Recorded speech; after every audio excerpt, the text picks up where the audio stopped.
الحمد لله رب العالمين والصلاة والسلام على أشرف الأنبياء والمرسلين أما بعد فأعوذ بالله من الشيطان الرجيم بسم الله الرحمن الرحيم لا يحب الله الجهر بالسوء من القول إلا من ظلم وكان الله سميعا عليما. سورة النساء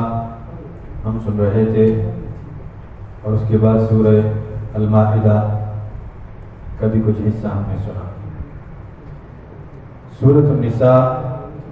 اس میں جہاں سے چھٹا پارہ شروع ہوتا ہے اللہ تبارک و تعالی نے ارشاد فرمایا کہ لا يحب الله الجهر بالسوء من القول، کہ علانیہ طور پر برائی جو ہے یہ بہت زیادہ گناہ ہے یا اس کی بہت زیادہ مذمت ہے. یہ اللہ تبارک و تعالی کو پسند نہیں ہے. لا يحب اللہ کو پسند نہیں ہے الجہر بالسوء، علانیہ طور پر بالسوء کوئی گناہ من القول یا کسی قول جو خراب قول ہو، جو شریعت کے مخالف قول ہو، تو چپکے سے تو پھر بھی گناہ وہ چپکے ہی ہوتا ہے. لیکن اگر علانیہ طور پر کوئی گناہ کرے، کوئی ایسا قول جو برا ہو شریعت میں، تو یہ اللہ کو پسند نہیں ہے. الا من ظلم، ہاں اس حال میں کہ کسی بندے کے اوپر اگر ظلم کیا جائے اور اس کے اوپر زبردستی کی جائے کہ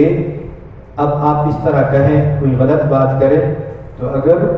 اس کو خطرہ ہو، اس کی جان کو خطرہ ہو، تو اس وقت وہ کہہ سکتا ہے. لیکن اصل میں یہ منافقین کے لیے، منافقین کیا کہتے تھے کہ ہم تو جب مشرکین کے ساتھ بیٹھتے ہیں تو ہم تو صرف ان کو اپنے آپ کو بچانے کے لیے یہ کہتے ہیں کہ ہم تمہارے ساتھ ہیں، لیکن ہم تو مومنوں تمہارے ساتھ ہیں. اور جب مومنوں کے ساتھ بیٹھتے تھے تو کہتے تھے نہیں ہم تمہارے ساتھ ہیں، تو بات کو گھماتے تھے. تو اللہ تبارک و تعالی نے اس چیز کی مذمت کی کہ اس طرح نہیں ہونا چاہیے. ہاں اس شخص کے لیے یہ جائز ہے کہ اگر اس کی جان کو خطرہ ہو، سورہ نحل میں آئے گا کہ الا من اکرہ وقلبہ مطمئن بالایمان، کہ تمہیں کوئی کفریہ کلمہ جو ہے اس کے لیے مجبور کر دے اور آپ کی جان کو خطرہ ہے، تو اس وقت آپ کہہ دیں. لیکن شرط یہ ہے کہ الا من اکرہ، آپ کو کراہت ہو آپ کے دل میں، وقلبہ مطمئن بالایمان، اور تمہارا دل جو ہے وہ ایمان کے ساتھ مطمئن ہو کہ میں مومن ہوں، صرف جان بچانے کے لیے اس کا یہ جو ڈیمانڈ ہے یہ میں مان لیتا ہوں. ان تبدوا خیرا او تخفوه او تعفو عن سوء فان الله كان عفوا قديرا، کوئی چیز تم چھپاتے ہو یا جو ہے کھل کے کرتے ہو، خیر ہو یا شر ہو، سب اللہ تبارک و تعالی کو پتہ ہے. اسی طرح پھر اللہ تبارک و تعالی نے یہاں پر بیان فرمایا کہ تمام انبیاء جو ہے ان پر جو ہے ایمان لانا یہ لازم ہے. ان الذين يكفرون بالله ورسله، وہ لوگ جو کفر کرتے ہیں اور اللہ پر اور رسولوں پر، وَيُرِيدُونَ أَن يُفَرِّقُوا بَيْنَ اللَّهِ وَرُسُلِهِ، وہ یہ چاہتے ہیں کہ اللہ اور رسول کو الگ الگ کر دیں، کہ اللہ کی بات الگ ہے، رسول کی بات الگ ہے، اور ان میں بیچ میں جو ہے فرق پیدا کرنا چاہتے ہیں. جس طرح آج کے بھی کچھ لوگ جو ہے وہ احادیث کے منکر ہیں، تو یہ اسی آیت کے تحت آتے ہیں منکرین احادیث، کہ اللہ اور رسول اللہ صلی اللہ علیہ وسلم کے درمیان تفریق کرتے ہیں. یفرق بین اللہ ورسولہ ویقولون، اور وہ کہتے ہیں نؤمن ببعض ونکفر ببعض. آج وہ ایسے لوگ موجود ہیں کہ ہم صرف وہ حدیثیں مانیں گے جو قرآن کے مطابق ہوں، حالانکہ ساری حدیثیں قرآن کی تشریح ہے. لیکن اگر کسی کا ذہن کام نہیں کر رہا، کسی کو اللہ نے سمجھ نہیں دی، اس کو کوئی بات سمجھ نہیں آ رہی، تو وہ یہ نہ کہیں کہ یہ قرآن کے مخالف ہے. قرآن کے مخالف کوئی حدیث نہیں ہے، کیونکہ وہ بھی وحی ہے. نبی اکرم صلی اللہ علیہ وسلم کے بارے میں اللہ تبارک و تعالی نے ارشاد فرمایا کہ وما ينطق عن الهوى، نبی اکرم صلی اللہ علیہ وسلم اپنی طرف سے کوئی کلمہ نطق نہیں کرتے، ایک لفظ نہیں بولتے. ان هو الا وحی یوحى، وہ جو بھی بولتے ہیں وہ اللہ تبارک و تعالی کی طرف سے وہ وحی ہوتی ہے. تو احادیث، صحیح احادیث وہ قرآن کے مخالف نہیں ہیں. تو ایسے لوگ جو ہے کیا کرتے ہیں کہ یقولون نؤمن ببعض ونکفر ببعض. تو آج بھی اس طرح فرقہ موجود ہے جو منکرین احادیث کے نام سے مشہور ہے، اپنے آپ کو اہل قرآن کہتے ہیں کہ ہم قرآن کی بات کو مانیں گے. اور یہ اس کا جراثیم جو ہے صحابہ کے دور میں بھی موجود تھے کہ خوارج جو تھے وہ اپنے آپ کو اہل قرآن سمجھتے تھے، اور سورہ مائدہ میں آیت ہم نے سنی 3 آیتیں کہ وَمَن لَّمْ يَحْكُم بِمَا أَنزَلَ اللَّهُ فَأُولَٰئِكَ هُمُ الْكَافِرُونَ، کہ کوئی اگر تھوڑا سا گناہ بھی کرتا نا تو وہ یہی دلیل پیش کرتے کہ وَمَن لَّمْ يَحْكُم بِمَا أَنزَلَ اللَّهُ فَأُولَٰئِكَ هُمُ الْكَافِرُونَ۔ یہاں تک کہ صحابہ کے اوپر بھی جو ہے نعوذ باللہ یہ فتوے لگائے کہ اللہ کے قرآن کے اوپر کوئی فیصلہ نہیں کرتا تو وہ کافر ہے، حالانکہ وہ 3 آیتیں ہیں، ایک میں ہے کافرون، دوسرے میں ہے ظالمون، تیسرے میں ہے فاسقون، تو وہ درجے ہیں، لیکن وہ خوارج کا یہ معمول ہے کہ وہ چھوٹی سی گناہ پر بھی بندے کو اسلام سے خارج کر دیتے ہیں اور کفر کا فتویٰ وہ لگا لیتے ہیں۔ تو ایسے لوگ جو ہے ان کے لیے یہاں پر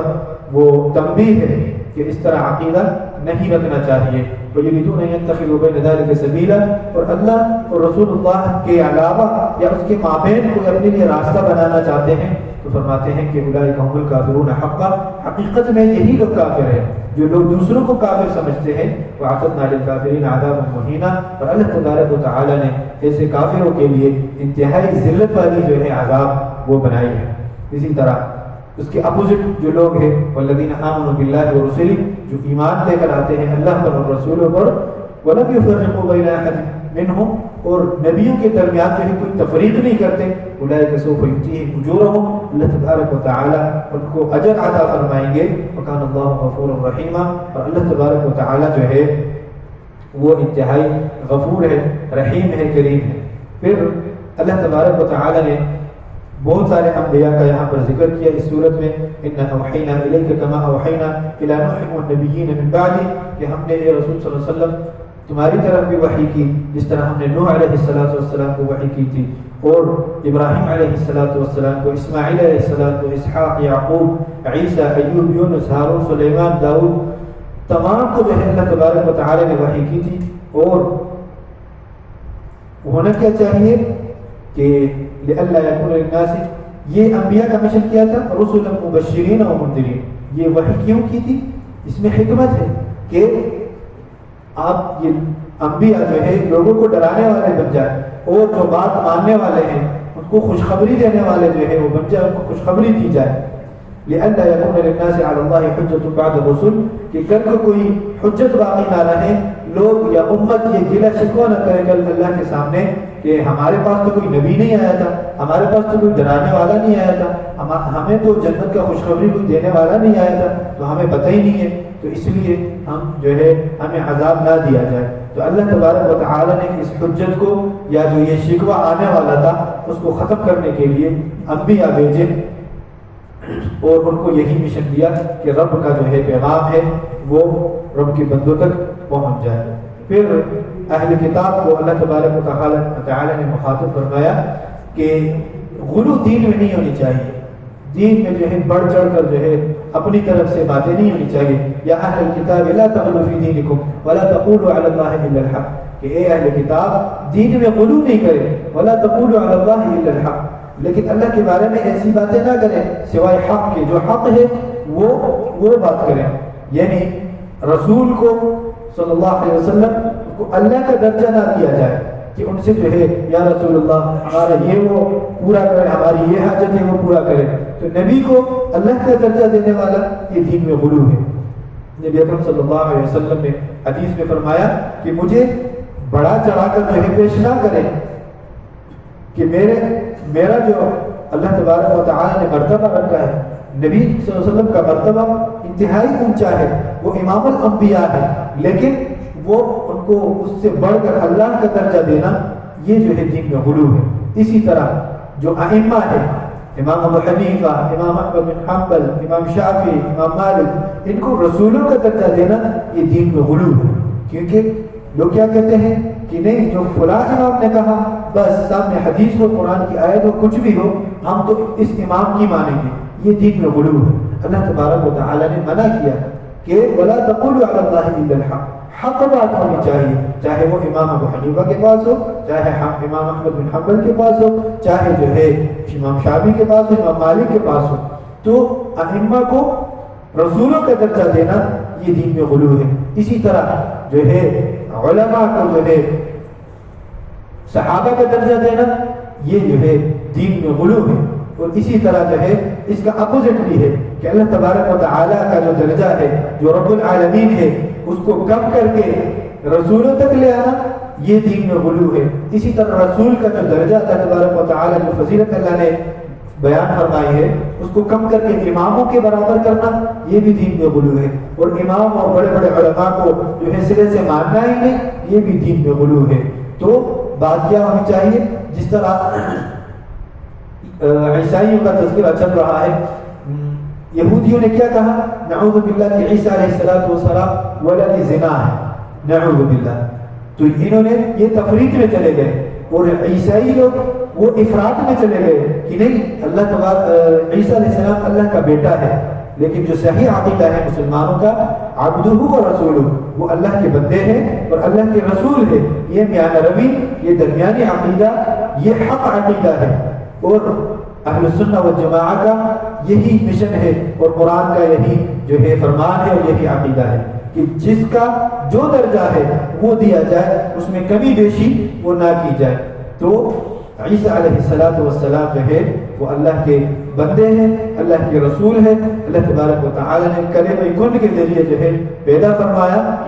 اور اللہ ہر چیز پر قادر ہے۔ پھر آگے اللہ تبارک و تعالی نے خود ارشاد فرمایا کہ انما المسیح عیسی ابن مریم، اس خطاب سے اللہ تبارک و تعالی نے یہ واضح کر دیا کہ وہ نہ تو اللہ کے بیٹے ہیں، کیونکہ اللہ نے خود بتایا کہ ابن مریم، وہ مریم کے بیٹے ہیں۔ اگر وہ اللہ کے بیٹے ہوتے نعوذ باللہ تو ابن اللہ بولتے، لیکن اللہ تبارک و تعالی نے خود وضاحت فرمایا کہ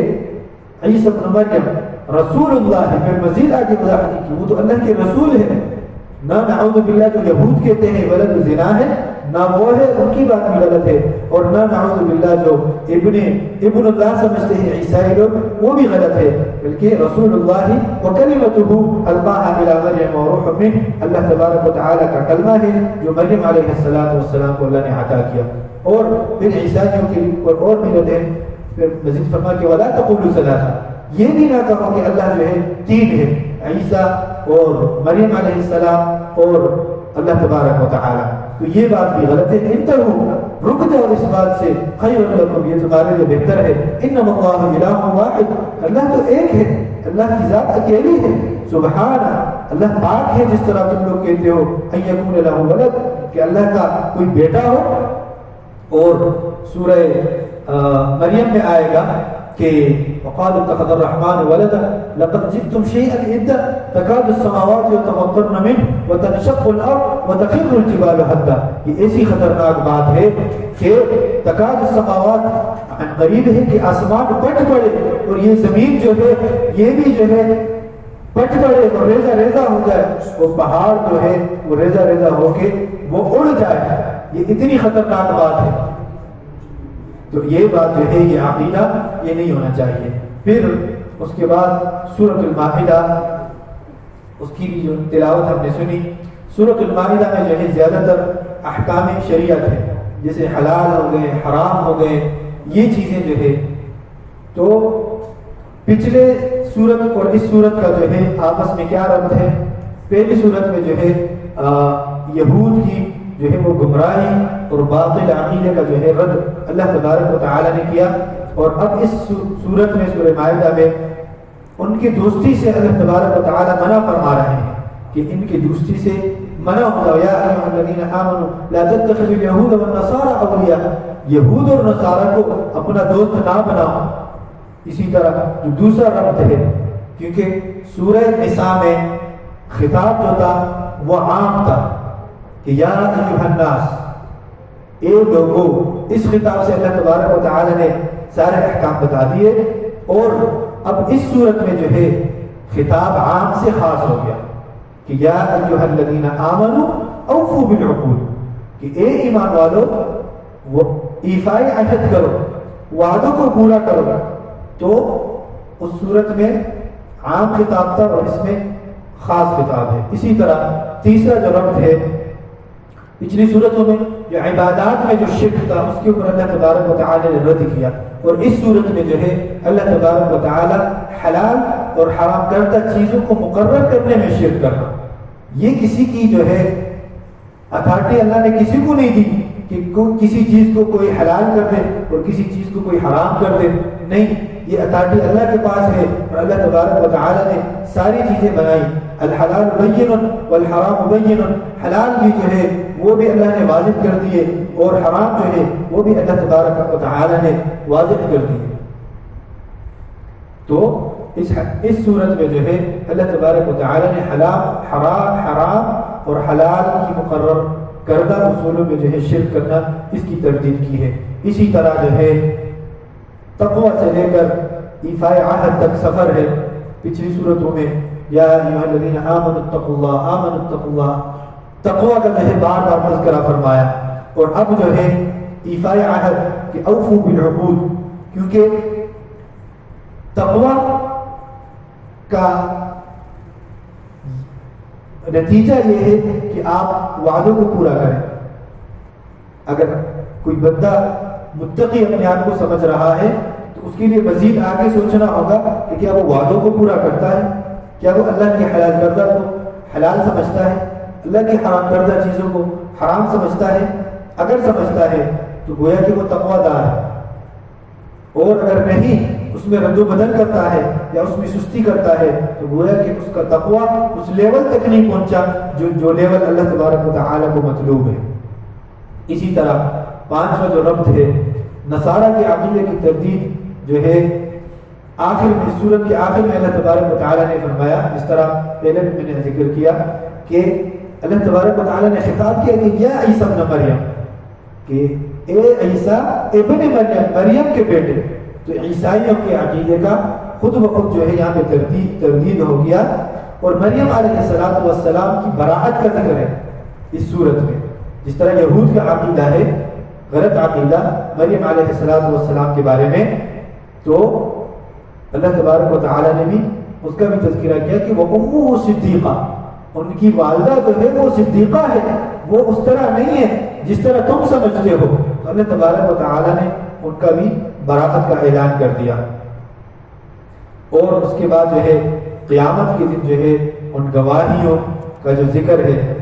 جس طرح اللہ تبارک و تعالیٰ پوچھیں گے عیسیٰ علیہ السلام سے، اذ قال اللہ یا عیسیٰ ابن مریم اانت قلت للناس اتخذونی وامي الہین من دون اللہ، کیا آپ نے لوگوں کو بتایا تھا کہ مجھے اور میری والدہ کو جو ہے الہ مانے؟ تو وہ انکار کریں گے اور گواہی دیں گے کہ ما قلت لهم الا ما امرتنی به ان اعبدوا اللہ ربی وربکم، میں نے تو یہ نہیں کہا تھا، میں نے تو یہی کہا تھا کہ ان اعبدوا اللہ ربی وربکم، کہ میرے رب کی جو ہے اور جو تمہارا رب ہے اس کی عبادت کریں۔ ان تعذبهم فانهم عباد،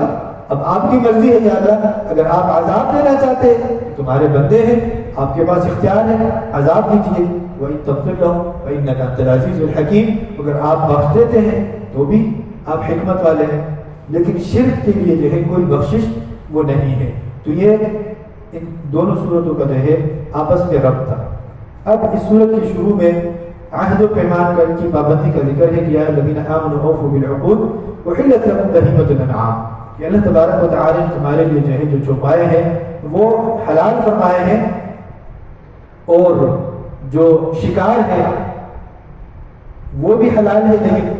جب آپ احرام میں ہوں اس وقت جو ہے آپ شکار نہیں کر سکتے۔ پھر اللہ تبارک و تعالی نے فرمایا کہ یا ایھا الذین آمنوا لا تحلوا شعائر اللہ، کہ اللہ تبارک و تعالی کی جو شعائر ہے، جو مقدسات ہے، ان کی بےزتی نہیں ہونی چاہیے۔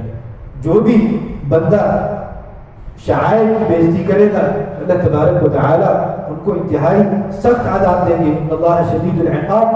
آیت کے آخر میں جو ہے تذکرہ فرمایا، اور آگے شعائر کا بھی ذکر کیا کہ ولا الشہر الحرام، حرمت والے مہینوں کے جو ہے ان کی بےزتی نہیں ہونی چاہیے، ولا الحج ولا القلائد ولا آمین البیت الحرام، اس طرح قربانی اور وہ جانور جن کے جو اللہ کے گھر کے لیے خاص کیا اس کے نشانی لگاتے تھے عرب لوگ، جو وہ جانور اللہ کے گھر کے لیے خاص ہوتا تھا تو کوئی چیز لٹکاتے تھے کہ یہ ان سے لوگوں کو پتہ چلتا تھا کہ یہ خاص ہو گیا یہ جانور۔ ولا آمین البیت الحرام، اور وہ لوگ جو بیت الحرام کی طرف آنے کے جنہوں نے ارادہ کیا ہے ان کی جو ہے وہ بےزتی وغیرہ وہ نہیں ہونی چاہیے۔ اور پھر اللہ تبارک و تعالی نے مزید فرمایا کہ وتعاونوا علی البر والتقوی، کہ نیکی کے کاموں میں جو ہے وہ آپس میں ایک دوسرے کے ساتھ تعاون ہونا چاہیے، کوئی آدمی نیکی کا کام کرنا چاہتا ہے تو آپ اس کو منع نہیں کر سکتے، اور یہ حسد میں آتا ہے۔ پچھلی صورت میں اللہ تبارک و تعالی نے منع فرمایا کہ وَلَا تَتَمَنَّوْا مَا فَضَّلَ اللَّهُ بِهِ بَعْضَكُمْ عَلَىٰ بَعْضٍ، آپ یہ تمنا مت کریں، یہ حسد مت کریں۔ اگر کسی کو اللہ نے کچھ عطا کیا ہے تو آپ یہ حسد نہ کریں کہ اس کو کیوں ملے اور مجھے کیوں نہ ملے۔ اس چیز میں آپ کو کلیئر بتا دوں کہ یہ جو کچھ علماء وہ بھی اس میں شامل ہیں جن کے ادارے ہوتے ہیں، ادارے، اور وہ کہاں پر اختلاف کرتے ہیں کہ ایک سیٹ ہے وہ چندہ دے رہا ہوتا ہے، اب یہ جاتا ہے اس کے پاس، اس کو پیسے ملتے ہیں، اور دوسرا کو یار اس کو کیوں ملا، مجھے کیوں نہیں ملا، یہ نہیں ہونی چاہیے۔ اسی طرح کچھ لوگ جو مدرسے چلانے والے ہیں کہ اس کو پیسے ملے اور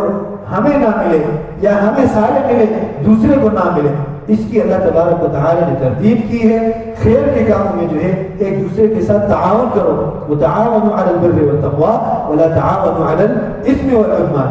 اگر کا آپ کے درمیان میں کوئی شروط بھی پائے گئے ہیں، ان شروط کا بھی جائزہ لیا جائے، اگر شروط قرآن کے مخالف ہیں ان شروط کو ختم کر دیا جائے۔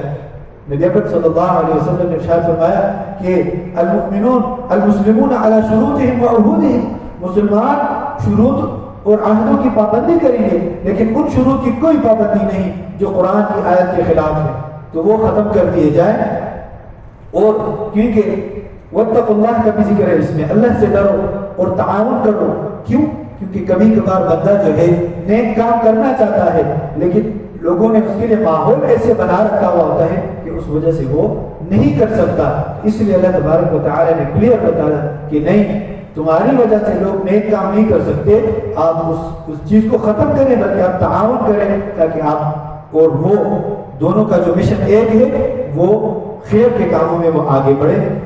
ولا تعاونوا علی الاثم والعدوان، اس کے اپوزٹ جو برائی کے کام ہے اس میں آپس میں ایک دوسرے کے ساتھ دینا، یہ بھی انتہائی مذموم عمل ہے۔ اگر کوئی برائی کرتا ہے اور دوسرا اس کا ساتھ دیتا ہے، اس کی تشہیر کرتا ہے یا اس کو آگے شیئر کرتا ہے یا کسی بھی قسم کا ساتھ دیتا ہے تو یہ بھی رب کے عذاب کا سبب ہے۔ ان اللہ شدید العقاب، ان دونوں کے لیے اللہ نے کہا کہ واتقوا اللہ، اللہ سے ڈرو، اور اگر ایسا نہ کیا ان اللہ شدید العقاب، اللہ تبارک و تعالی جو ہے سخت عذاب والا ہے۔ پھر آگے جو ہے